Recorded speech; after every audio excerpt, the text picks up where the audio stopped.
And this morning, we start with the impeachment inquiry surrounding President Trump. A lot of movement this week by Congress, including several subpoenas. This morning, Republican Congressman Lance Gooden, who represents Dallas, Henderson, and Kaufman counties, joins us. Thank you so much for being here, Congressman. Thanks for having me. It's always great to be here. I know you've come out against the impeachment inquiry. Do you think when Congress gets back, anything will get done? With respect to actual real legislation, probably not. But I'm glad you mentioned impeachment inquiry, because what we have right now is not an actual inquiry. It's Nancy Pelosi saying we have an inquiry. The U.S. House has not voted on this, which means Democrats are unwilling to force their vulnerable Democratic freshman members to go on record.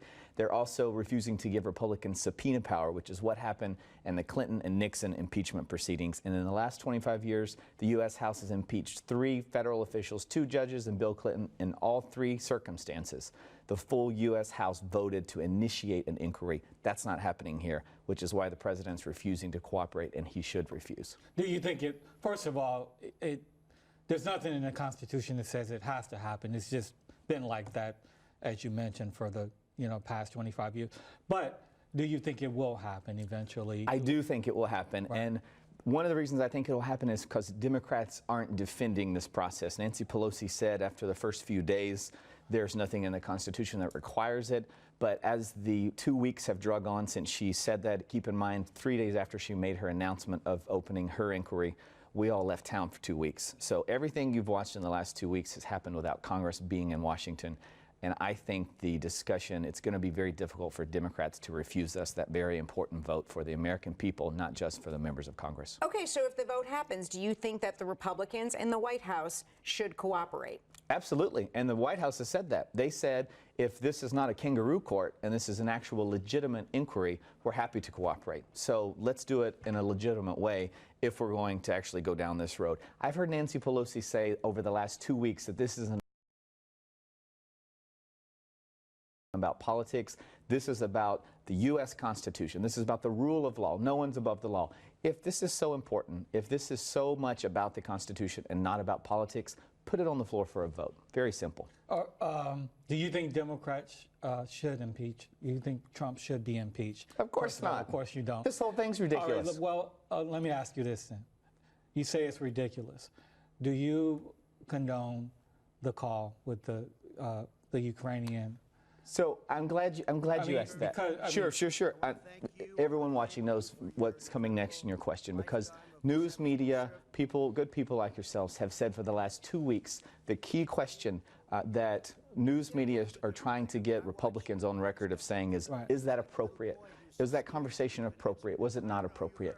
That's not what we're talking about here with impeachment. Is it lawful or is it unlawful? Nothing in that transcript was unlawful, which is why he doesn't deserve to be impeached. If Nancy Pelosi had waited 48 hours and actually seen that transcript before she made her declaration, she would not have made her declaration. Is it an appropriate phone call? Back to that question. We could go through Donald Trump's Twitter feed for the last 3 or 4 years. There are going to be people who think it's appropriate and not appropriate. What do you think? If we're going to, I think that Donald Trump is non-traditional. His style doesn't necessarily fit mine, but he's doing everything he campaigned to do. And no one who's whining, complaining, upset about that phone call should be shocked that the President of the United States is non-traditional in the way he communicates. Non-traditional, but I mean, do you agree with what he did? I have no problems with his phone call, not at all. Okay, good.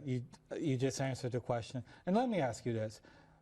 Let's set impeachment aside. If more Republicans called out the president on that call and other things that he's done, not to impeach him, but just to say, hey, we don't agree with this, do you think maybe it wouldn't get to the point where we're having impeachment inquiries and things like that? I think the heavens could come open and someone could come down and endorse Donald Trump for re-election, and the Democrats would still not listen.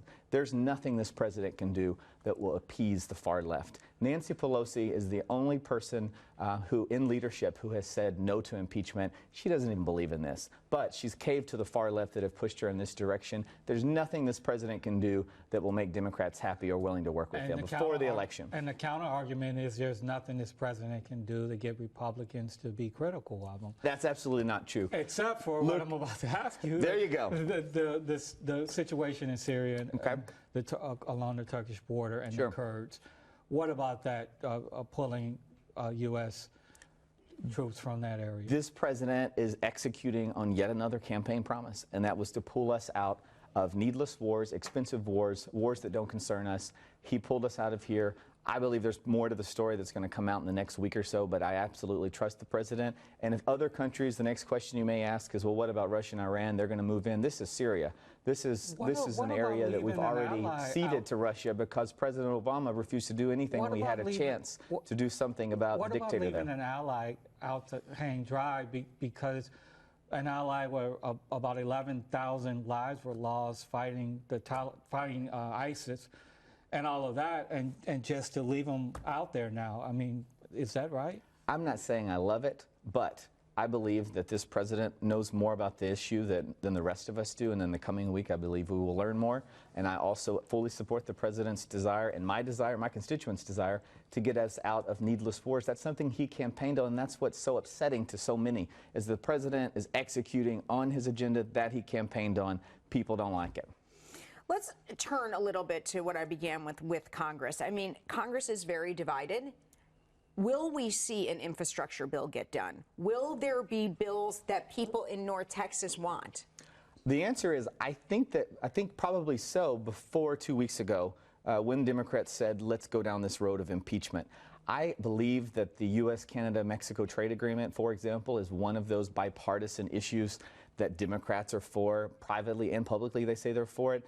They've struggled internally in their caucus because they know that if the president gets a win, God forbid, then they're going to have to be a part of that. And they refuse to deal in anything that results in Donald Trump getting a win. So everything you just said, these are all priorities of mine. They're priorities of Democrats, too. They know that we need to act on infrastructure. They know the U.S., Canada, Mexico trade agreement needs to be done. They know we actually have the support to make a deal on immigration. But Democrats don't want to deliver a win for Donald Trump. They're doing exactly what Republicans did against Obama after that first midterm election when Republicans said, let's prevent Obama from getting reelected, so we'll obstruct, we'll obstruct, we'll obstruct. That's happening now. History, I believe, will repeat itself, and Donald Trump will get reelected because of it. The president is coming to Dallas Thursday for a big rally. You're going to stand right next to him? And I would love to, and I hope I hope the answer is yes, but we also have a vote schedule, so it'll depend on votes. But look, will Donald Trump win Texas? Absolutely. I think the margin, he won by 9 points last time. What do you think? I think that Republicans, conservatives were awakened after this last election cycle where Ted Cruz was almost defeated.